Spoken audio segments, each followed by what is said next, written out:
So on into my teen years, you know, around age 10, I start doing the collecting of really typical items. We got the baseball card collection, we've got the, you know, foreign coins and Batman and Star Wars and shells and Mad magazines and my Pinewood Derby car and a pack of A-Team trading cards.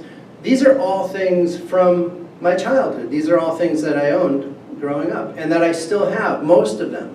But at that time, it was really normal to be collecting. That's what all my friends were doing. My peers were totally into collecting. We would get together and swap things, and the more cool things you had, the more likely you were to be invited back.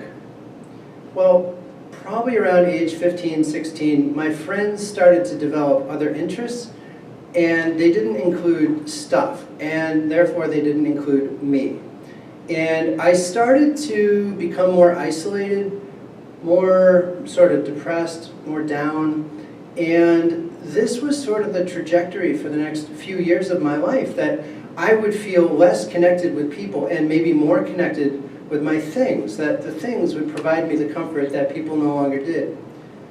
Even though I have an extremely loving and supportive family, even when that's the case, when you don't have a peer group that you're a part of, it can feel really alienating. And that's how I internalized that experience.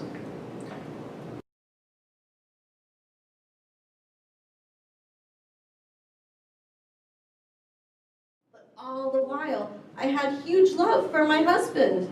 It didn't tarnish that at all. I absolutely loved him. I just wanted to get a grip on it. So I tried to do everything that I could to encourage him to part with his stuff, because at that point I was still in denial. Like, I still wasn't accepting that this was a real problem we were stuck with. And I certainly wasn't expecting that I'd be dealing with it for the rest of our life. But here I was. So I tried, I spoke sweetly to him. Please, honey, can you do this? Then I'd get cranky. I looked like a little angel, I'm sure, here today, but I didn't always talk like an angel when it came to this. So, you know, there was the bickering and the, what are you going to do? And then I started saying, come on, are you going to do it? And Lee felt bad about it. I could tell.